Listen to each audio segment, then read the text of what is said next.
Yang itu Bapak, biar melalui pujian kita kembali kita diingatkan ya bahwa semakin dalam, semakin kita lebih dekat dengan Tuhan. Ya, pergumulan kita ya, di dalam beriringan dalam perjalanan kehidupan kita ya bukanlah sesuatu hal yang mudah. Tapi pujian tadi mengingatkan ya, semakin dalam, semakin masuk relasi kita ya dengan Tuhan, biarlah bukan hanya kita dengan Tuhan saja, tapi dalam kehidupan keluarga yang Tuhan percayakan dalam kehidupan saat ini. Tapi sebelumnya mari kita berdoa.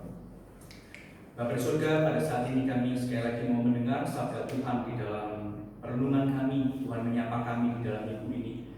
Kami percaya firman ini hidup, firman ini berkuasa dan mengubahkan kehidupan setiap kami. Secara khusus di dalam perjalanan kami mengikut Tuhan. Secara khusus juga di dalam kami mengingat juga untuk bulan keluarga ini. Sebagaimana keluarga menjadi sebuah gambaran yang baik untuk bagaimana kami juga dapat terus melihat bagaimana Tuhan juga memakai keluarga untuk menumbuhkan kami rasa percaya kami kepada Tuhan. Berkati hamba-Mu yang penuh dengan kelemahan, keterbatasan ini dapat menyampaikan kebenaran firman Tuhan dengan baik. Di dalam nama Putra-Mu, Tuhan kami Yesus kami berdoa. Amin. Mari Bapak kita buka di dalam Kolose pasal yang kedua, ayat yang ke-6 hingga ayat yang ke-9.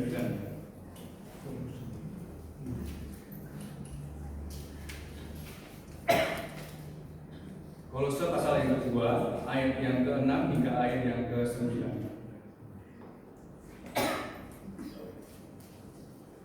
Surat Kolose pasal yang kedua, ayat yang ke-6 hingga ayat yang ke-9. Kalau sudah, kaum bapak-bapak bisa baca bersama dengan saya di ayat yang ke-6. Ibu-ibu, kaum wanita bisa baca di ayat 7. Kita secara responsional sampai hingga ayat yang ke-9. Kolose pasal yang kedua, ayat yang ke-6 hingga ayat yang ke-9. 2, 3. Kamu telah menerima Kristus Yesus Tuhan kita. Karena itu hendaklah hidupmu tetap di dalam Dia. Silakan. Hendaklah berangkat di dalam Dia dan dibangun di atas Dia. Hendaklah tetap teguh dalam iman yang telah diajarkan kepadamu, dan hendaklah hatimu melimpah dengan syukur. Hati-hatilah supaya jangan ada yang menawan kamu dengan filsafatnya yang kosong dan palsu, menurut ajaran turun-temurun dan roh-roh dunia, tetapi tidak menurut Kristus. Sebab dalam Dialah bagian secara jasmani yang seluruh penuhan kekalahan. Jadi sekali lagi kita akan belajar merenungkan sebuah tema bagaimana keluarga yang bertumbuh di dalam Kristus ya. Surat yang baik untuk menolong kita Ibu Bapak tentang ya perjalanan kehidupan kita untuk di dalam kehidupan keluarga ya. Khususnya di dalam kita bertumbuh mengiring mengikut Tuhan di dalam kehidupan kita ya. Seperti tadi sudah disampaikan oleh pemimpin liturgis Ibu Bapak, di bulan ini kita sudah masuk di dalam minggu ketiga ya. Pertama kita sudah belajar dari Pendeta Suwanton bagaimana keluarga itu menjadi dasar khususnya untuk kebenaran firman Tuhan, untuk bagaimana keluarga itu bisa istilahnya bisa survive dalam kekuatan imannya ya. Jadi firman Tuhan menjadi dasar yang penting. Minggu yang kemarin kita juga belajar bagaimana firman Tuhan menjadi sebuah landasan kehidupan keluarga itu terkait dengan ibadah. Ya, kemarin kita sudah belajar tentang ya salah satu tokoh yang luar biasa juga ya, yaitu Ayub. Ternyata ada hubungan antara kehidupan keluarga dengan kehidupan beribadah. Ada sebuah korelasi yang baik untuk menolong kita memahami tentang ini. Dan yang ketiga, kali ini kita juga belajar Bapak, mengenai bagaimana keluarga itu juga harus bertumbuh. Keluarga bertumbuh di dalam Kristus. Ya tadi ada beberapa frasa yang baik ya. Kamu harus berakar, kamu juga harus dibangun, dan kamu juga harus bertambah. Jadi ini menggambarkan ada sebuah growth ya, ada sebuah pertumbuhan di dalam kehidupan perjalanan kehidupan kita. Bapak Ibu, kita langsung masuk ya di dalam penafsiran kita hari ini ya tentang keluarga yang bertumbuh di dalam Kristus. Surat Kolose ini Bu Bapak kita belajar bahwa di ayat 6 tadi diawali bahwa kamu telah menerima Kristus Yesus Tuhan kita. Jadi surat Kolose ini bukan kepada jemaat yang mungkin baru mengenal Kristus ya. Bukan jemaat yang mula-mula dalam arti bukan yang baru pertama mengenal atau tahu bagaimana Tuhan Yesus sebagai Tuhan juga juru selamat. Tapi Kolose jemaat yang digembalakan oleh ya secara besar ini kan Rasul Paulus, bahwa surat ini memang ditujukan kepada orang-orang atau umat Tuhan. Jadi lebih secara sederhana Ibu Bapak, kita bisa melihat bahwa apa yang bisa kita lakukan ketika kita sudah mengenal Tuhan, kita tahu bahwa Tuhan itu ada dalam kehidupan kita, lalu apa yang kita harus lakukan gitu. Jadi kan istilahnya seperti itu ya. Banyak sekali terkadang ya umat Tuhan atau jemaat Tuhan itu dah langsung saja gitu ya. Aplikatifnya seperti apa sih gitu ya. Secara simpelnya seperti apa sih di dalam kita menafsirkan dan apa yang kita bisa lakukan gitu. Nah, kita bisa belajar di dalam bagian ini Bapak. Ada beberapa hal yang aplikatif, hal-hal yang memang langsung ditunjukkan kepada jemaat di Kolose, terlebih dalam kehidupan kita. Bagaimana keluarga itu, percaya itu bisa bertumbuh di dalam Tuhan. Bapak Ibu dikasih Tuhan, prinsip pertumbuhan ya di dalam lingkungan keluarga itu jelas dan nampak dalam kehidupan sehari-hari. Ya jelas di sini kan juga ada gitu ya di dalam keluarga-keluarga yang ada ya. Kalau mungkin lebih secara sederhana ya tanyakan kepada suami gitu ya, tanyakan kepada anak-anak atau tanyakan kepada istrinya gitu ya. Gimana kehidupan sehari-harinya, bagaimana kehidupan yang nampak memancarkan kasih Kristus. Jadi kan kehidupan keseharian, daily-nya bagaimana gitu. Jadi bisa dilihat. Tapi satu sisi saya juga bukan setuju ya, bukan tidak setuju juga. Karena dalam kehidupan spiritual tidak selalu ada hal yang nampak gitu ya. Ya terkadang kita juga ya sekali lagi di dalam keiringan kita ya bukan hanya sesuatu yang nampak. Karena perjalanan iman itu pribadi antara Tuhan dengan anaknya atau dengan kita atau kita sebagai umat. Oleh sebab itu di dalam pertumbuhan iman itu sekali lagi juga belajar bukan sesuatu yang nampak, tapi sesuatu yang tidak nampak dan itu juga tidak kalah penting di dalam kehidupan keluarga. Oleh sebab itu Bapak di dalam teks kita hari ini kita belajar tentang hal yang baik. Bagaimana kita dapat terapkan firman ini di dalam kehidupan keluarga kita. Secara langsung Ibu Bapak kita belajar ya. Di dalam pertumbuhan keluarga kita tadi dijelaskan jangan sampai kamu atau jemaat Tuhan itu tertawan dengan filsafat-filsafat yang kosong. Nah ini ya kalau berbicara tentang filsafat itu kan banyak sekali ya, banyak macam gitu ya. Bahkan ya kemarin beberapa kali dalam pendalaman kita juga belajar beberapa perkembangan ya, Calvinism, bahkan Neo-Calvinism kita juga belajar, kita juga banyak bagaimana meresponi pertanyaan-pertanyaan modern, penemuan-penemuan modern, bagaimana sih kita sebagai orang reform itu menjawab hal-hal demikian. Ya, itulah sebabnya kita juga jangan sampai tertawan dengan filsafat yang kosong. Salah satu Ibu Bapak ya, supaya kita juga bisa relate di dalam hal ini ya. Mungkin dalam kehidupan keluarga itu mungkin secara tidak sadar kita masuk di dalam paham filsafat yaitu relativisme ya, relativisme. Segala sesuatu itu tidak ada patokan untuk kebenaran. Biasanya ya secara sederhana seperti ini gitu ya. Untuk menanggapi sebuah keputusan itu ya tergantung, relatif. Tidak ada sebuah patokan kebenaran. Jelas di dalam Alkitab, jika ya katakan ya, jika tidak katakan tidak. Patokan itu jelas. Tapi kalau di dalam kehidupan keluarga ya sekali lagi ya Ibu Bapak lebih senior daripada saya gitu. Sekali lagi bukan karena saya belum keluarga, tapi kita belajar bersama-sama mengenai hal ini. Paham relativisme itu sekali lagi juga menjamur di dalam kehidupan keluarga kita ya. Segala sesuatu tergantung gitu ya. Belum lagi kalau kita gitu ya selesai gereja gitu, kita mau makan apa terserah gitu.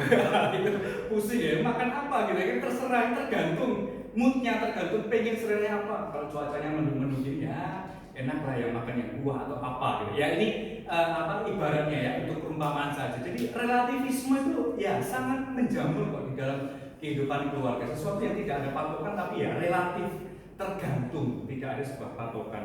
Nah ini juga salah satu filsafat Ibu Bapak. Ini salah satu juga paham juga yang menjamur di dalam kehidupan keluarga. Oleh sebab itu Ibu Bapak di dalam jemaat Kolose itu menjelaskan bahwa ya kamu nggak boleh tertawan dengan filsafat-filsafat yang kosong ya. Ya saya cukup juga agak bukan terganggu ya, tapi gimana filsafat itu kosong ya? Karena kan di dalam beberapa riset mereka kan juga menemukan banyak beberapa hal lain juga di dalam dunia perkembangan, di dalam dunia modern juga banyak. Oleh sebab itu Bapak kita masuk ya di dalam ayat 6 ya. Ayat 6 Paulus menegaskan bahwa karena itu hendaklah hidupmu tetap di dalam Dia. Jadi keluarga yang bertumbuh di dalam Kristus Ibu Bapak itu harus tandanya adalah ia sungguh-sungguh ingin bertumbuh, hidupnya harus tetap di dalam Kristus. Oleh sebab itu ada nggak kemungkinan orang itu hidup di luar Kristus? Nggak ada. Ya, kalau ini ada sebuah sebenarnya kayak intervensi dari Paulus gitu ya. Kalau kamu ingin bertumbuh di dalam Tuhan kita Yesus Kristus, kamu harus tinggal tetap di dalam Kristus. Ya, jadi ada keterkaitan ya Ibu Bapak antara pertumbuhan dengan bagaimana itu kita ada berada saat ini. Secara simpel seperti ini ya.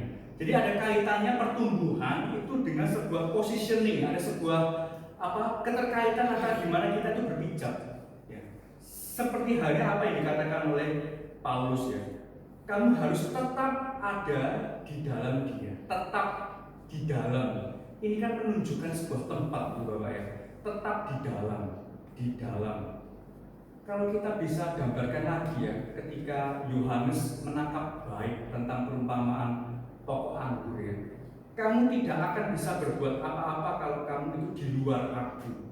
Jadi kan ada frasa gambaran bahwa ini menunjukkan sebuah positioning, menunjukkan sebuah tempat di mana ketika kita ada di luar Tuhan, maka kita nggak bisa berbuat apa-apa loh. Ini bukan pertanyaan, bukan pernyataan daripada Yohanes ya, ini pernyataan Tuhan Yesus. Tapi ditangkap dengan baik oleh Rasul Yohanes ketika Tuhan Yesus menanyakan hal ini. Jadi ada gambaran pertumbuhan itu dengan tempat kita berada. Nah, di dalam, kamu harus tetap di dalam Dia. Artinya di mana kita ada di dalam Tuhan, ya oleh sebab itu kita bisa bertumbuh di dalam Tuhan. Ada beberapa terjemahan yang lain ya. Misal tentang tetaplah di situ, di dalam Kristus ya. Kalau memberikan sebuah gambaran ya, kayak conduct your life ya. Jadi ada sebuah conduct daripada Kristus Yesus di dalam kehidupan kita. Bahkan dicangkokkan hidup kita di dalam Tuhan. Ya. Tapi sayangnya ya Bapak ya, ada beberapa penafsiran itu juga ya bukan keliru tapi menyalahartikan ya. Tetap di dalam Dia itu istilahnya seperti kita itu pasif gitu ya. Tidak berbuat apa-apa gitu ya, kami tetap tinggal di dalam Dia ya, kita stay di sini gitu, tapi tidak kita melakukan sesuatu yang membuat kita itu bertumbuh, keluarga kita itu bertumbuh. Tentu ini tidak ya, bukanlah demikian yang dimaksudkan ya. Hendaklah kamu berakar di dalam Dia dan dibangun di atas Dia, yang sesaat lagi kita juga akan pelajari tentang hal ini. Jadi tetap di dalam Dia itu bukan berarti kita tuh tidak melakukan sesuatu, tidak melakukan apa-apa di dalam pertumbuhan iman kita kepada Tuhan. Bapak Ibu yang dikasih Tuhan, aplikasi yang singkat ya di dalam kehidupan kita di poin yang pertama ini kita belajar sebenarnya ada sebuah konektivitas ya, ada sebuah hubungan ya mengenai tentang kehidupan pertumbuhan keluarga kita dengan gimana kita itu tempat berada di dalam kehidupan keluarga.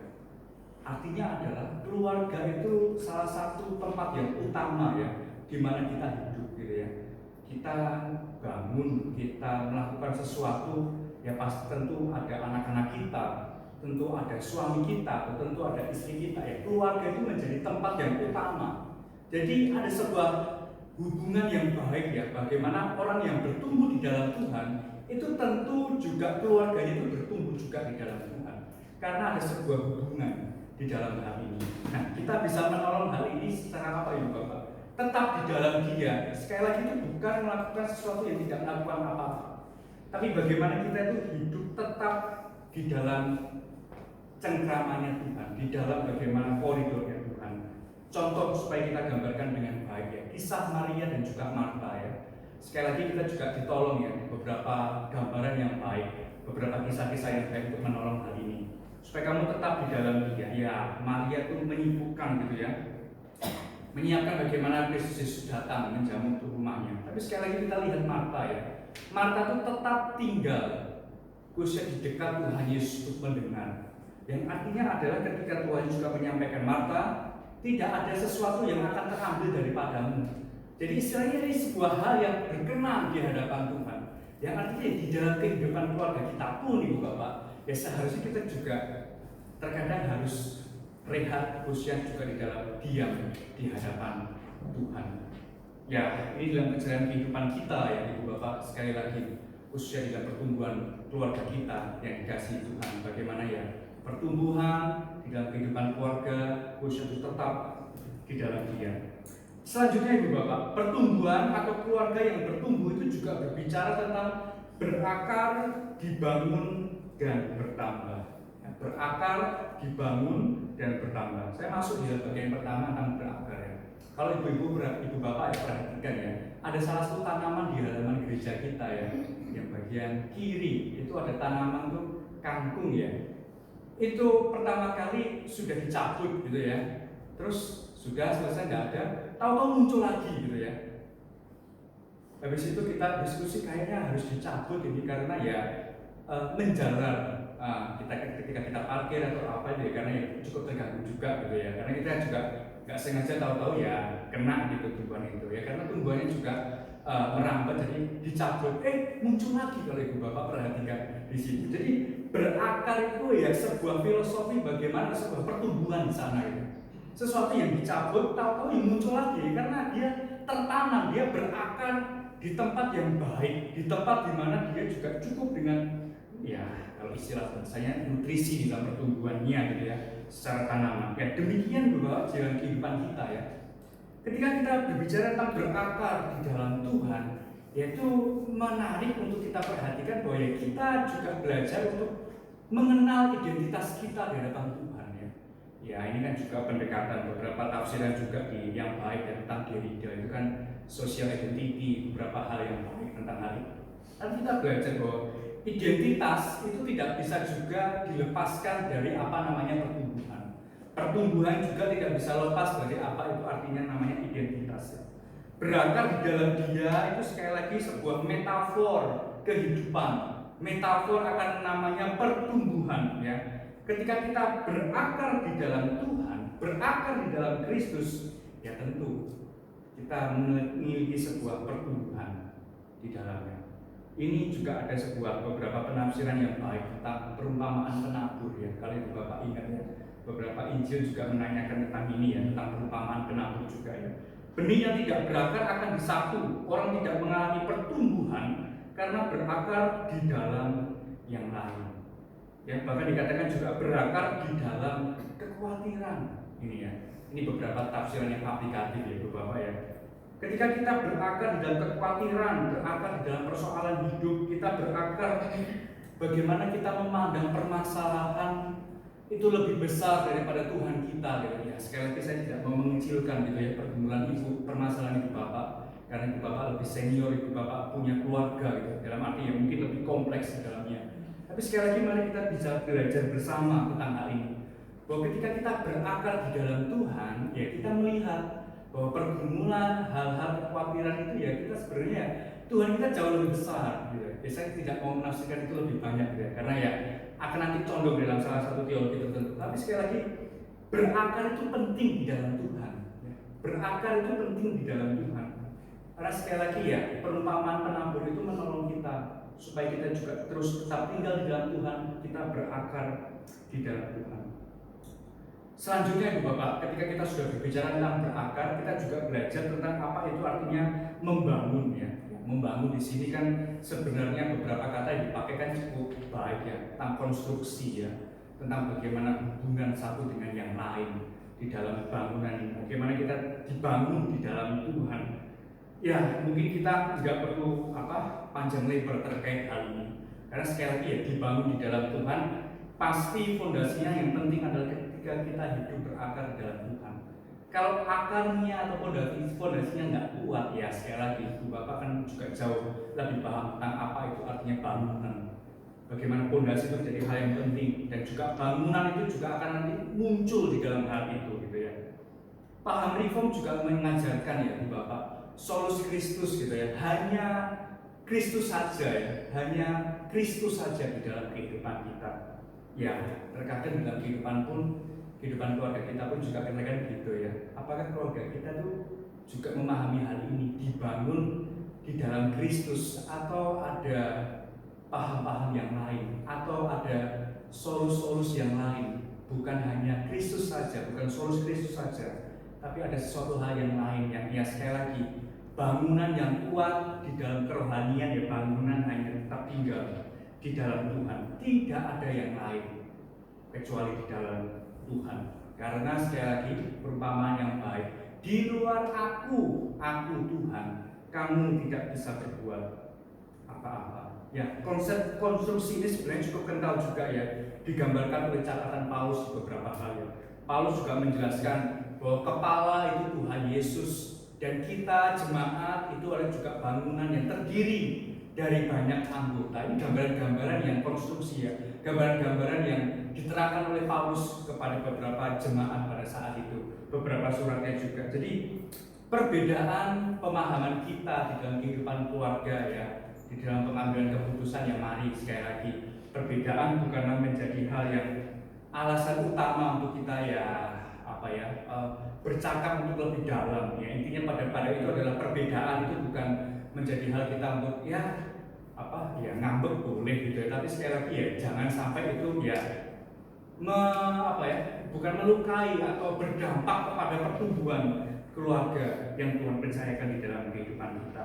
Nah, ini bagian yang ketujuh ya, di ayat 7 itu sering sekali gitu ya, kalau sesuatu yang katanya itu bertambah itu kan suka gitu ya. Ya, saya berharap jemaat kita juga suka ya, menyukai ayat ini ya. Hendaklah kamu bertambah teguh, bukan hanya sesuatu yang bersifat materi, tetapi bertambah teguh di dalam iman yang telah diajarkan kepadamu. Nah, Bapak Ibu yang dikasihi Tuhan, kekristenan itu sekali lagi adalah pembelajaran terus menerus ya. Mengapa kita itu ada di dalam hari Kamis itu ada pendalaman Alkitab? Ya, sekali lagi kita juga mau terus menerus untuk belajar ya, ada insight-insight yang baru untuk menolong kita pertumbuhan iman kita kepada Tuhan. Jadi ya, gereja itu juga menyediakan ya, untuk kehidupan keluarga itu Bapak jemaat yang juga bisa bergabung dalam pendalaman Alkitab, yang artinya adalah supaya kita bertambah teguh di dalam iman yang telah diajarkan kepadamu.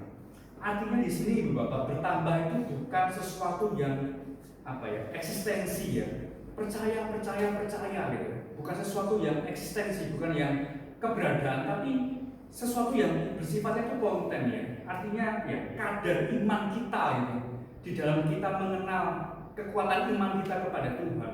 Mengapa ini penting Bapak? Ya, sekali lagi, di dalam perjalanan kehidupan kita, keluarga kita ya, iman itu juga menjadi dasar yang penting juga gitu. Kalau iman kita semakin kuat di dalam Tuhan ya, ada kuasa jahat yang kemarin kita belajar gitu, tentang Ayub gitu. Ya, dia selalu beribadah kepada Tuhan. Artinya ya, mengutamakan Tuhan di dalam kehidupannya ketika imannya juga bertumbuh di dalam Tuhan. Jadi berakar, dibangun dan bertambah, itu kesimpulannya adalah di ayat yang ke-9.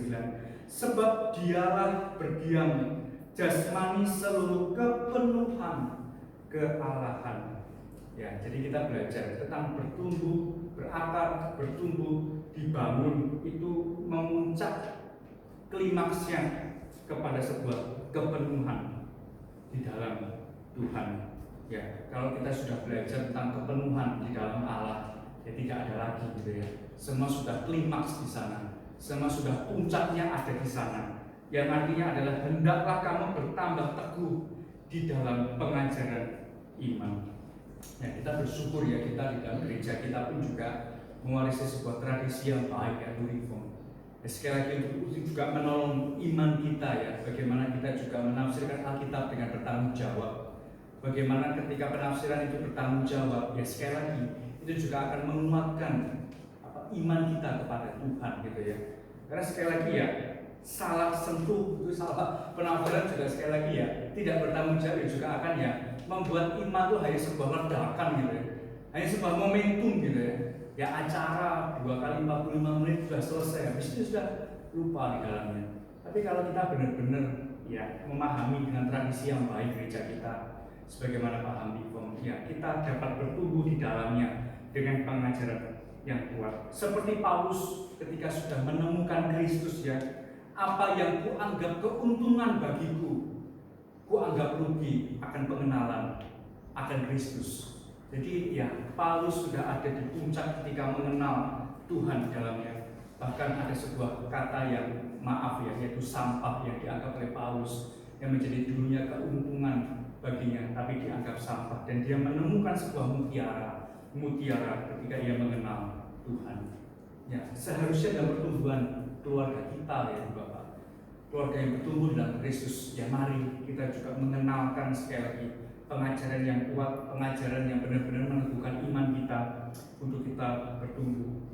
Peringatan yang keras buat kita ya Bapak, hati-hatilah supaya jangan ada yang menawan kamu dengan filsafatnya yang kosong. Ya, orang sekarang kan ya banyak sekali dengan visual gitu ya.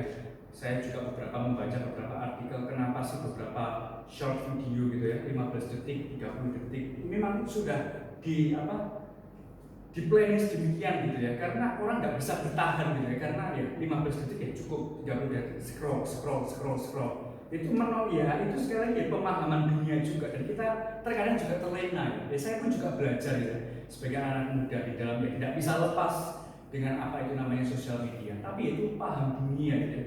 Kita diajak untuk kita tetap menggenggam gitu ya gadget dengan scroll tidak terasa ya, 15 detik tinggal hitung aja berapa scroll. Sekali lagi ini bukan masalah boleh atau tidak ya. Apa yang kita buka itu kan sekali lagi semua pertanggungjawaban di hadapan Tuhan. Tapi sekali lagi ya mari, ini dunia kita sekarang dengan berbasis teknologi ya, supaya kita tidak tertawan dengan filsafat-filsafat yang kosong. Orang sekarang kan juga banyak ya. Saya mau ada beberapa hal itu di dalam pengajaran itu ada tentang TED ya, TED ya, TED Talks, itu bagaimana menyampaikan salah satu ide dengan hanya 3 menit paling lama. Itu bisa dirangkum untuk satu buku hanya 3 menit gitu. Jadi ini juga ini juga tantangan juga bagi kita gitu ya, anak-anak kita, generasi kita. Jangan kita masuk di dalam sebuah tidak bisa bertumbuh, karena yaitu ya dunia kita saat ini yang kita hadapi. Ada salah satu teolog ya, historical yang bernama Eberhard Bass ya, seorang teolog historical pernah menulis tentang beberapa pengakuan iman, katekismus reform. Jadi ajarkan seperti ini, mengucapkan pertanyaan, apa yang kamu ajarkan, apa yang kamu percaya tentang kepercayaan reform gitu ya. Terus dijawab di salah satu sesinya, Yesus Kristus adalah Tuhan, dua natur, juru selamat. Ya benar, Tuhan Yesus 100% manusia, 100% Allah. Tapi di zaman sekarang mungkin tidak menarik hal itu. Mungkin harus ada tambah-tambahannya, ada solus-solus lain, ada beberapa hal yang lain supaya orang itu tertarik kepada Tuhan. Nah, dan Eberhard Bass ini menjelaskan bahwa ya hanya di dalam Kristus saja kita dapat bertumbuh di dalamnya. Mari Ibu Bapak sekali lagi kita jangan sampai masuk ya di dalam devoid of spiritual substance ya. Kita tidak bisa bertumbuh di dalam Tuhan karena ya kita tidak bisa bergerak ketika filsafat pengajaran yang sekali lagi tidak sehat ada di dalam kehidupan kita. Ya, kita terbuka dengan hal-hal yang ada ya. Kalau algoritma di dalam searching kita dalam sosial media banyak sekali, kita nggak bisa, sekali lagi hanya diri kita yang bisa memfilter gitu ya. Beberapa anak muda remaja kita juga kita belajar 2 minggu ini ya, kita belajar bagaimana penggunaan sosial media di dalam era sekarang, bagaimana hikmat Tuhan juga menemukan Yesus di dalam sosial media. Ya sekali lagi, segala sesuatu ini itu apa sih? Kita dapat bertumbuh, dan klimaksnya adalah kita ada di dalam kepenuhan Allah. Kalau sudah kepenuhan Allah, ya sudah di dalam ending kehidupan kita berbahagia setiap kita ya, ketika kita dipanggil oleh Tuhan. Hai hambaku yang setia, yang taat, nikmatilah bersama dengan kebahagiaan Tuhan ini. Ini menjadi sebuah seruan kita, bagaimana kita juga mendengar suara yang indah itu di akhir kehidupan kita. Biarlah firman Tuhan pertemuan kita ini menolong kita untuk dapat bertumbuh di dalam Yesus. Mari kita berdoa.